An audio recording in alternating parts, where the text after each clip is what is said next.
Hello guys, welcome to my YouTube channel study with career. तो दोस्तों, आज हम आप लोग के लिए लेकर आए हैं विटामिन्स के बारे में कुछ रोचक जानकारियाँ। तो आज हम विटामिन्स B1 के बारे में बातें करेंगे कि विटामिन B1 के कॉमन नेम क्या हैं, उनके सोर्स क्या हैं, मतलब कि हमको कहाँ से मिल सकते हैं विटामिन B1, उसके कमी से होने वाली डिफिशियंसी डिजीज़ कौन कौन सी हैं, उस डिजीज़ के लक्षण यानी कि सिम्टम कैसे होंगे, कैसे दिखेंगे कि हमको ये विटामिन्स की कमी हो गई है, और विटामिन B1 का हमारे शरीर में काम क्या है, और अंत में हम लोग देखेंगे कि इसकी कमी को ट्रीटमेंट कैसे किया जा सकता है। तो आइए दोस्तों, वीडियो को स्टार्ट करने से पहले यदि आप इस चैनल पर नए हैं तो चैनल को सब्सक्राइब कर लीजिए और बेल आइकन को ऑन कर दीजिए, ताकि जब भी मेरा इंपॉर्टेंट वीडियो आए तो आप लोग के पास सबसे पहले पहुँचे। तो सबसे पहले विटामिन B1 की बातें करें कि उसका कॉमन नेम क्या है, सोर्स क्या है, deficiency disease, symptom and function. Last में हम लोग फंक्शन देखेंगे। पहले हम देख रहे हैं विटामिन B1 की कॉमन नेम। थायमिन, जिसका नाम है, एक एन्यूरिन भी होता है। विटामिन B1 की थायमिन का स्ट्रक्चर देखा जाए तो हमारा स्ट्रक्चर है मिथाइलिन ब्रिज के साथ ये सब्स्टिट्यूटेड पैरिमिडीन जुड़ा हुआ है और थायएजोल जुड़ा हुआ है। मतलब कि सब्स्टिट्यूटेड उसको बोला जाता है कि किसी के साथ वो जुड़ा हुआ है, मतलब सब्स्टिट्यूट हुआ है। तो यहाँ पे पैरिमिडीन रिंग है एक दूसरा है हमारा क्या, थायएजोल रिंग। ये है अपना थायएजोल रिंग, ये है पैरिमिडीन रिंग। आगे बात करें कि ये तो हमारा स्ट्रक्चर हो गया मिथाइल ब्रिज के साथ विटामिन B1 की, ठीक है।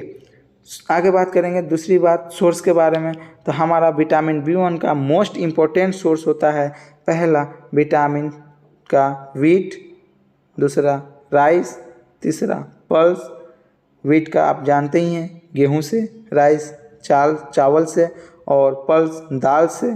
बीन्स जो कि किडनी से आते हैं, जिसको राजमा के नाम से भी जाना जाता है। पीनट जैसे बादाम वगैरह में भी हमारे विटामिन्स की भरपूर मात्रा होती है। ईस्ट में, ईस्ट हमारा है, हमारा क्या, ब्रेड से मिलता है। ब्रेड जो होता है ईस्ट से बना होता है, तो उससे भी हमको विटामिन B1 मिल जाएगा। ये गोक्स में भी मिल जाएगा, जो हमारा ये गोक उसको बोला जाता है, जो अंडे के पीला वाला भाग को ये गोक बोला जाता है। उसके आगे है ग्रीन वेजिटेबल्स। ये हमारे प्रमुख सोर्सेस हैं विटामिन B1 के। इसके आगे बात करें डिफिशियंसी डिजीज़ की, तो डिफिशियंसी डिजीज़ में सबसे पहले आता है बेरीबेरी, दूसरा आता है कार्डियोवास्कुलर एट्रोफी। बेरीबेरी दो टाइप के होते हैं, एक ड्राई बेरीबेरी, दूसरा wait beriberi.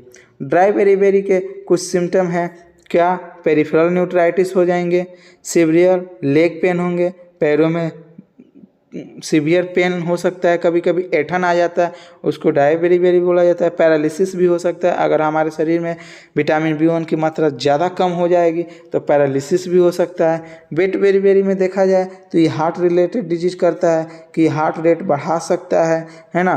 Shortness of breath, सांस लेने में कठिनाई होने लगेगी। उसके बाद से पैरों में स्वेलिंग आ जाएगी। ये हमारे पहले थे कि बेरी दो टाइप के, ड्राई बेरी और वेट बेरी। दूसरा बीमारी है कार्डियोवास्कुलर एट्रोफी। अब आते हैं हमारा डिफिशियंसी का सिम्टम कैसे दिखेगा।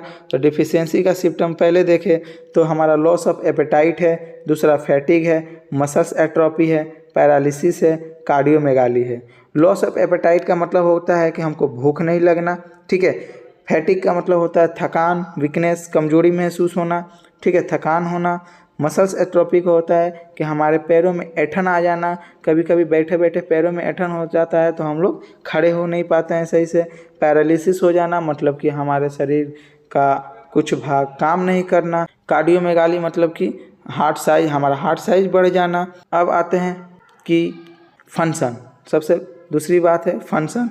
विटामिन B1 हमारे शरीर में क्या काम करता है, तो हमारे शरीर में विटामिन B1 कार्बोहाइड्रेट मेटाबॉलिज्म का कोएंजाइम का फॉर्मेशन कराता है, जो कि हेल्प करता है पेंटोज मेटाबॉलिज्म में, ठीक है।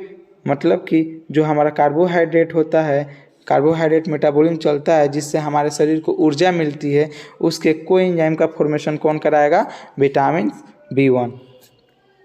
आगे बात करें कि इसके ट्रीटमेंट का, तो ट्रीटमेंट का बात करें तो ट्रीटमेंट में आता है हमारा सप्लीमेंट थायमिन लेंगे, ठीक है, जो जिसका डोज रहेगा, अगर माइल्ड माइल्ड कमी है, हमारे शरीर में थायमीन की डिफिशियंसी माइल्ड है, तो 10 से 20 mg वंस डे लेंगे, है ना, 2 वीक तक। अगर मॉडरेट है तो 20 से 30 mg पर डे लेंगे, है ना, कुछ वीक तक लेंगे इसको।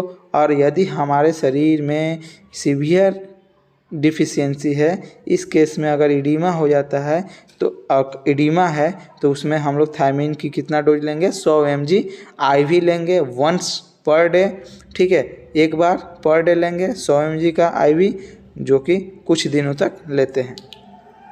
तो ये तो हमारी बातें रही कि सप्लीमेंट का, जो कि थायमीन लेंगे, और डोज माइल्ड में 10 से 20 और मॉडरेट में 20 से 30। और आगे बात करते हैं ट्रीटमेंट। अगर विटामिन B1 की कमी का ट्रीटमेंट पहले किया जाए तो ये रिकवरेबल है। अगर डिलेड किया गया तो इस कंडीशन में क्या होता है कि ये रिकवरेबल नहीं हो पाता है, जिसके वजह से कुछ पैरालिसिस भी हो सकते हैं। तो इसलिए हम लोग ट्रीटमेंट में थायमीन HCl की डोज देते हैं 4.5 से 10 mg पर LV तक इंट्रावेनसली। थैंक यू, आज के लिए इतना ही।